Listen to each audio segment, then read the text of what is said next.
మనం మన గణపతుల కాడికి పోదాం రాన్రోల్లా.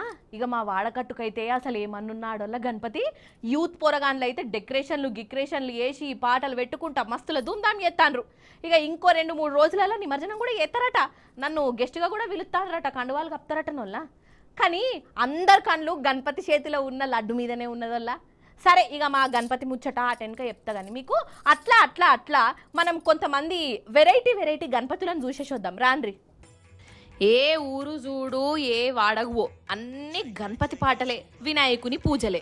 తీరొక్క గణపతులతోని ఆ పార్వతీపుత్రుడు దీవెనార్తులు ఇస్తున్నాడు.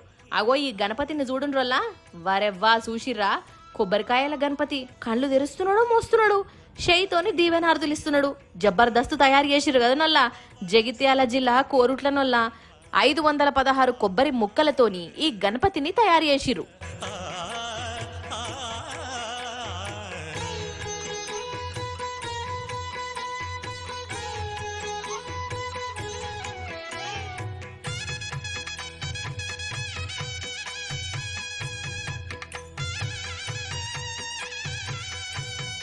ఇగో ఈ వినాయకుడు చూడు ఎంత వెరైటీగా ఉన్నాడో, పైపులతోనే తయారు చేసిరు కదా.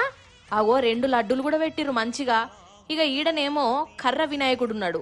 జై బోలో గణేష్ మహారాజ్కి. ఇక మన హైదరాబాద్లో చాక్లెట్ తోని గణపతి తయారు చేసిర్రు.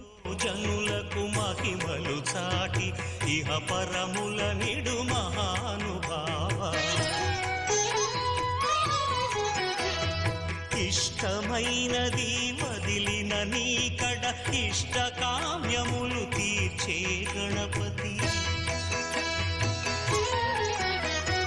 కరుణను పురియుచు వరములను సగుచు. అయితే మన వనపర్తి జిల్లా రేవలిల వినాయకుడు నీళ్ల ట్యాంకర్ ఎక్కి కూర్చున్నాడు కాదు. అయ్యో ఎందుకట్లా కూర్చున్నాడు అని అంటారా? మొన్న వరదలు వచ్చాయి కదా, ఇక వరదలకు నీళ్ళు ఎక్కువయ్యి వినాయకుని ట్యాంకర్ మీద కూర్చుండబెట్టిరోళ్ళ అక్కడ జనాలు. అగ చూడరి కావాలనంటే.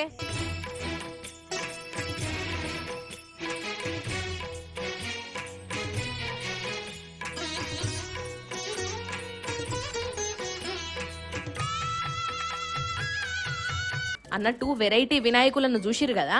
ఇక ఇప్పుడు వెరైటీ దొంగోని కాడికి పోదాం. ఇగో వీడేనోళ్ళవాడు మేడ్చల్ రాఘవేంద్ర కాలనీలా దొంగోడు అటు ఇటు చూసిండు. గణపతి చేతిలో ఉన్న లడ్డును ఎత్తుకొనే పోయిండు. వాని దొంగేశంకు నా వాడెత్తు. ఇక ఇటు నిర్మల్లా వినాయకుని లడ్డుని ఎవడో ఎత్తుకోపోయిండట. పోలీసులు వచ్చి ఇప్పుడు ఎంక్వైరీ చేసే పని పెట్టుకున్నారు. అసలు నన్ను అడిగితే ఈ వినాయకుని పండుగ వచ్చిందంటే గణపతులను కావలు కాసేదానికంటే కూడా లడ్డూలను కాపాడుకునుడే పెద్ద తలనొప్పి అయితే అన్నది. అట్లా తిరుగుతున్నారు మరి లడ్డు దొంగల బ్యాచ్లు.